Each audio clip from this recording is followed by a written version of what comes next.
Trevor.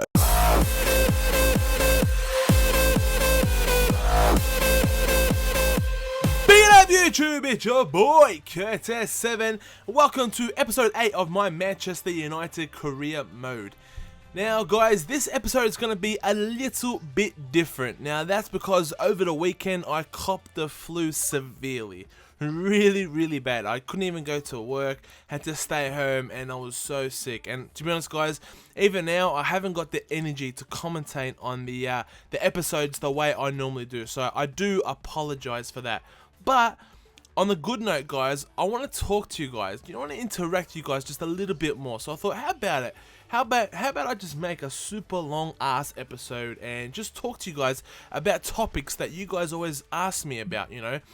A lot of you guys ask me questions on Twitter, and a lot of you guys even ask questions on the comments down below, and I really appreciate that. And I try to get back to everyone that I can, guys, but unfortunately I can't. So I thought, you know what, how about I just talk to you guys throughout an episode? So I thought I'll dedicate this one, guys. And now the first thing I want to talk to you guys about is this episode here. I played this episode over the weekend when I was probably at the worst of my worst condition, being sick. And I can highly recommend, guys, when you're sick and got the man flu, do not play FIFA. Because when results don't go your way, you just want to get that win back, and then they don't go your way again, and then you want to get that win back again. As Vidic there scores with a nice header there, but then you're just continually playing games that you got no energy to play, your mind's not in it, and you can kind of see the picture I'm trying to paint for you guys here.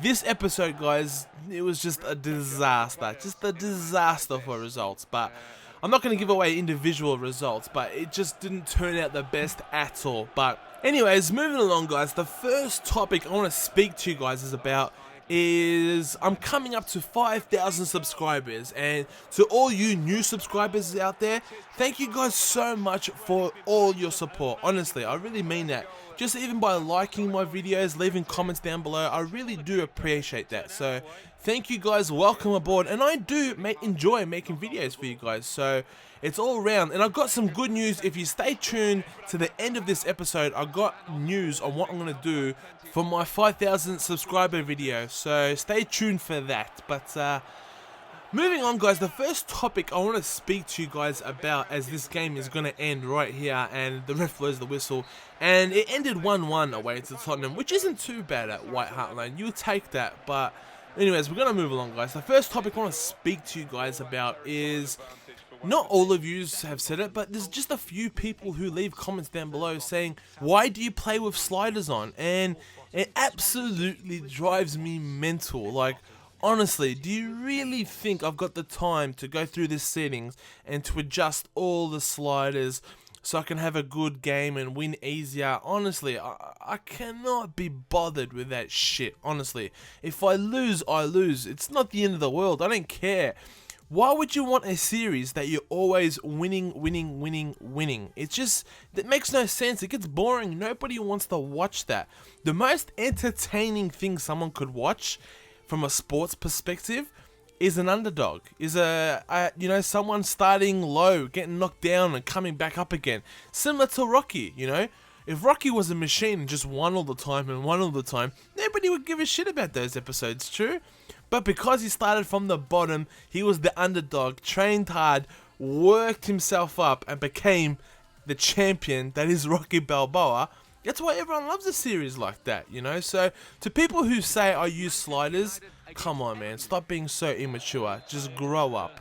I play on World Class, and that's it. I don't play on Legendary, because I reckon, for me, Legendary is just way too hard, and Professional is just a bit too easy for me. World Class is about right. I win some, I lose some, and it's just random, guys. Let's be honest, I use Manchester United. They're a very good team, so most often than not, I am favoured to win the games that I do play. And most often than not, majority of the time I do. So for those of you guys that do believe me, thank you guys so much. You guys are the real reason why I love making these YouTube videos for. It's for you guys. So thank you guys so much for all your support. Honestly, I really do appreciate it. But anyways, moving along to the next topic as Lukaku. Man, how the hell did he score that header? That was so OP. Anyways, moving along, we go 1-0 down. Now, not far from that topic, going 1-0 down, is Manchester United in real life. You know, a lot of you guys, you know, tweet me saying, you know, what do you think of David Moyes? And I thought, you know what? In my next video, I'll talk to you guys about David Moyes and, you know, Manchester United's situation in real life. But one thing I do want to know, guys, and I really do want to know this, is leave a comment down below and let me know what team do you guys follow, because a lot of you guys are new subscribers, so I'm guessing majority of my subscribers are Manchester United fans. So that's the reason why I want to talk about this. So make sure you leave a comment down below. But my thoughts on David Moyes and Manchester United. Well, the start has been a bit rough, to say the least, hasn't it? Let's be honest, it's been very rough. And things got overheated with that loss against West Brom, in my opinion. We should not have lost that home at Old Trafford. I definitely agree there, as we lost to Everton 1-0. As we quickly take a look at the table there, I've moved down to 6 in a matter of just a couple of games. But anyways, moving on to David Moyes. Well, let's be honest, guys. Manchester United have not had the easiest fixture to a start of a season. I remember at the start of the season, David Moyes said, well, the opening, you know, 5 games of Manchester United's hardest 5 games in the past 20 years. And I kind of have to agree with him, because let's be honest, guys, first game was Swansea away. Now, last season, that was one of the hardest places to go win a game, was at Swansea. Very good football team. Second game, Chelsea at home. You know, very difficult team, especially Jose Mourinho coming back. Third game, away to Liverpool. You know, Manchester United's biggest rivals. Fourth game was Crystal Palace at home. You know, that's definitely a winnable game.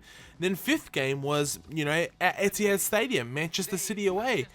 That, you don't get more difficult fixtures to a start of a season ever, do you really? And the very first game we played Swansea, we got a really good result there. I thought we did fantastic, and winning 4-1, you know, I don't think we deserved to win 4-1, but we did, you know, and that's just the way football goes sometimes. But I think the pressure really came on David Moyes was when we got smashed 4-0 at City. And we probably deserved it too, you know. I'm not saying that tactics were wrong or anything like that, but we just played badly from the word get-go. We just were terrible there. Now, I'm not going to bag David Moyes' tactics, because, you know what, guys, he is the coach, you know. Look at that, we concede from another overpowered header. It absolutely did my head in, guys. But anyways, losing 4-0 to City, to be honest, guys, in my personal opinion, we can't blame David Moyes. We can't say he was at fault because he got the tactics all wrong. You know, the players are champions, for God's sakes. They've been there last season. They got a 3-2 victory. You know, they know what's expected of them. And Wayne Rooney actually came out in the papers this week and said, us players at United have let David Moyes down this season so far. And I kind of have to agree with him there, because mate, the City game and the West Brom game, it definitely looks like the players let him down. You know, it was more the personnel than the tactics for me. But moving on to West Brom, man, how did we lose that game? 2-1. Well, I thought we played very well. Honestly, I really thought we played well. We just defended very badly. And again, it comes down to personnel, in my opinion. I thought going forward, we're just a bit lackluster. But, you know, we lost 2-1, and it is what it is. We can't do nothing about it. But what absolutely pissed me off the most was the fans booing at the end of the game. Who fucking boos after 6 games? Seriously, give him a chance, David Moyes. Honestly, 6 games in and you're booing him already. Well, mate, get the fuck out. We don't need fans like you. We're not Chelsea. We don't boo our manager, especially after 6 games. Now, sorry for swearing there, but I'm very passionate about that. You got to give someone a chance. Seriously, 6 games? Brendan Rodgers, his first 6 games for Liverpool, didn't even get a win. You know, so we're not in that situation. Come on, seriously, 6 games? Now, I know results are important, and yes, we're defending our title, But guys, you gotta look at the bigger picture. And I want to remind you fans out there that what the bigger picture is. All right, we're 6 games in. David Moyes was handpicked by Sir Alex Ferguson, who was given a 6-year contract, not 6-week contract. He got a 6-year contract. Look at the bigger picture, guys. Let's take a look. Look at our squad. How many players we got retiring over the next, 1 to 2 years, Ferdinand, Vidic, Evra, Giggs, Van Persie. So there's going to be a lot of players retiring in the next year or two. So getting back to the bigger picture, what is David Moyes good at? Think before at Everton. What was David Moyes good at? He never had a budget. Everton had no money, but he was so fantastic at identifying young talent and turning them into superstars, Look at Wayne Rooney. Nobody even heard of Wayne Rooney until David Moyes gave him his debut. Now look at him. Leighton Baines, he was just an ordinary left back at Reading. Fellaini, no one even heard of Fellaini until Moyes bought him. Look at Morales, Jagielka. No one even heard of these players until David Moyes, bought them. Now all those players I just mentioned, they're all full internationals. Now look at Ross Barkley. David Moyes gave him his debut a few years ago. Now look at him. He looks like he's going to be the new Gerard Lampard, He's going to be one of the best, midfielders in the Premier League in the next coming seasons, So getting back to the bigger picture, David Moyes was handpicked by Sir Alex Ferguson to rebuild United for the next 10 to 15 years plus, in my opinion. What a goal there from Hernandez, by the way. But, yeah. Now look at the players we got now, guys. We got a lot of young talent. Let's just have a look on the weekend, for example. Adnan Januzaj. This kid is going to be a talent. And thank you, David Moyes, for giving him his start. See, exactly my opinion. David Moyes gave Adnan his debut, and nobody's given credit to David Moyes whatsoever about Adnan. Everyone's saying, oh, Adnan Januzaj is going to be the next wonder kid at Manchester United. But come on, guys, we've got to give credit to David Moyes here. Now, I know David Moyes did not sign Adnan Januzaj, but, guys, he benched, Wilbeck, he benched Kagawa, he benched Valencia to give Adnan Januzaj the debut. And he delivered, especially that second goal. What an unbelievable volley that was from Adnan. Unbelievable. But, credit's got to be given to David Moyes, He gave him the debut. Well, the starting debut at least, Well, he did give him the debut 2 weeks ago as well, So, in my opinion, credit's got to be given to David Moyes. So, let's just relax. Let's just, calm down and just see the bigger picture, guys, Hopefully now David Moyes is just going to build a team around Adnan. Look, we've got Wilfried Zaha yet to debut. I'm sure when he gets his debut, whenever that's going to be, we're going to have a fantastic team in the future. Jesse Lingard, he scored 4 goals on his debut for Birmingham out on loan a couple of weeks ago. When he comes back into the team next season, hopefully this is going to be an unbelievable team Moyes is building. Do you guys remember when Sir Alex Ferguson built the team in the early 90s? He had Giggs, he had Scholes, Phil Neville, Gary Neville, David Beckham, that generation. And look where that led us, guys. Look where that led us for the next 10 years. Hopefully David Moyes is doing that now with the kids and the players we got now, So let's just calm down. Let's just take a look at the bigger picture at hand. Like I said before, yes, results are important, but it's not career ending if we don't win the league this season. Let's be honest. Priority is gotta be Champions League top 4. I agree with that. Nothing less. But come on, guys. Even if we did finish 4th, it wouldn't be the end of the world as long as we got some games and experience into those younger players I was just talking about. Oh, by the way, that last game against Real Sociedad, that was the end of the Champions League. So we finished on top of the group, but now wait till the end of the episode. You're going to see who we're going to play in the last round of 16. So that's going to be interesting for that. But anyways, moving along there. What a goal from Wayne Rooney there. I know I was sick and I was playing, but geez, guys, that's going to be a contender for goal of the season, that one. Just a rocket to the far post there. But anyways, guys, moving along, I want to talk about the next topic is the January transfer window. Now, I'm talking about in FIFA, not in real life. But yeah, it's coming around very, very soon, guys. So leave some comments down below on what players you guys want me to buy.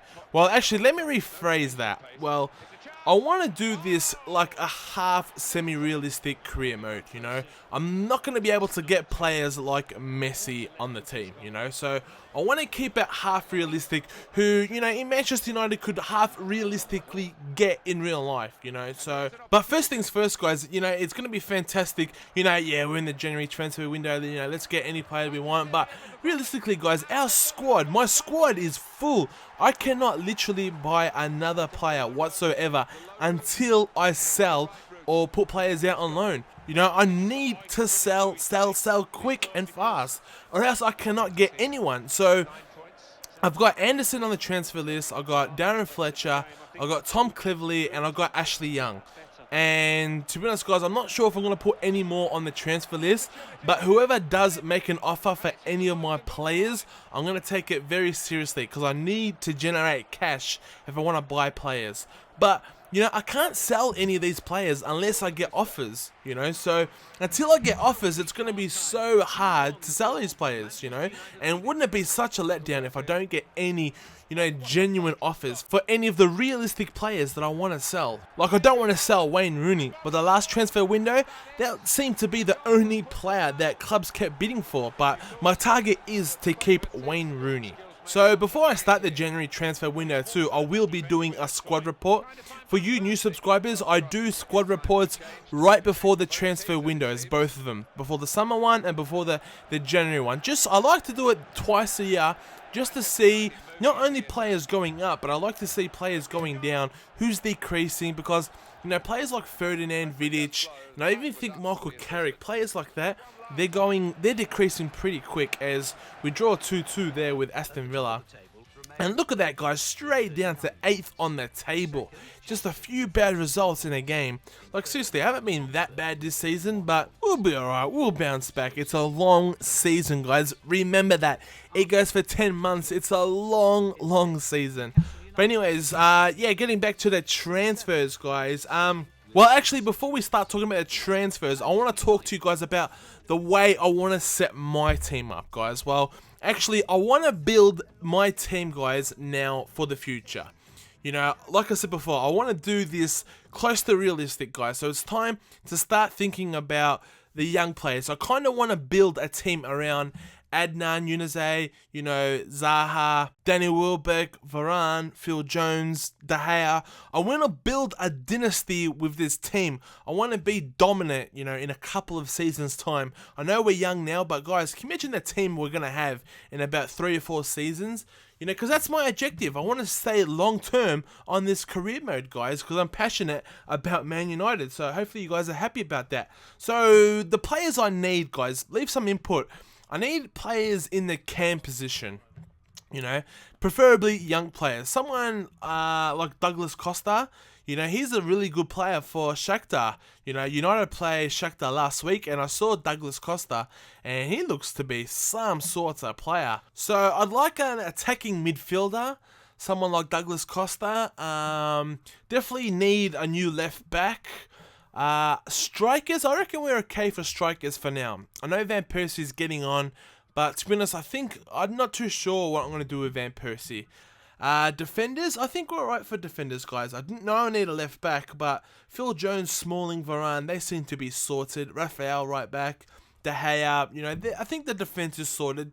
Just the left back, guys. Let me some thoughts there. In the midfield, we got, you know, Ander Herrera, we got Fellaini, we got Pogba. We seem to be alright centrally. On the wings, we got Adnan, you know, we got Nani. I think we're doing alright, guys. Just an attacking midfielder and a left back, I think for now is what we need most. But the important thing, guys, I reckon is, I think in the summer transfer window after this season is when I really need to sort out my older players. So leave some comments down below. What should I do with the likes of Van Persie, Vidic, Carrick? Should I sell them all? Should I just keep them until they retire? Or should I cash in on them, you know, and get some money? But, because I don't really want to sell Van Persie, but hey, he's valued at 25 million. You know, imagine the players I could buy with that sort of money, you know. So, it's a bit difficult, guys, but that's going to wrap up this game here, which we drew 0-0 to Cardiff City. A very disappointing game. And we are still in 8th position, which is very, very disappointing, considering we were high up the table at the start of this episode. But we're coming towards the end of this episode, guys. Now, it's time to announce who we play in the next round, the last 16 of the Champions League, guys. Now, we finished on top of the table in our group, so hopefully we get an easy opponent. But anyways, it's time to announce it, so please, bitch, can we get a drum roll, please?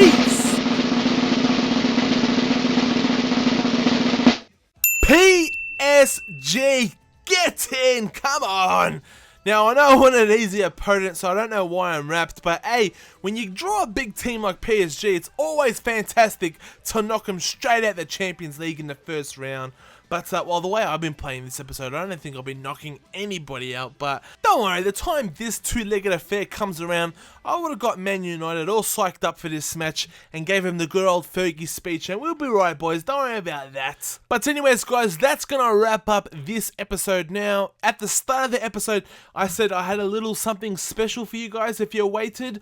Well, the little something special is, guys, I'm going to have a Q&A video for my 5,000 subscribers. So get your question rolling, guys. You can ask me on Twitter at Curtis7, or the link is in the description, or you can ask me in the comments down below, guys. Now, the questions can be anything you want to ask me, so it can be football related, or it doesn't even have to be football related. Just make sure you use the hashtag C7Q&A. So that's gonna wrap up this episode, guys. Something a little bit different to get me to interact with you guys. I hope you enjoyed it, and if you did, guys, could you please smash that like button. Anyways, guys, enjoy the rest of your week. I'm your boy Curtis7. Take care and peace.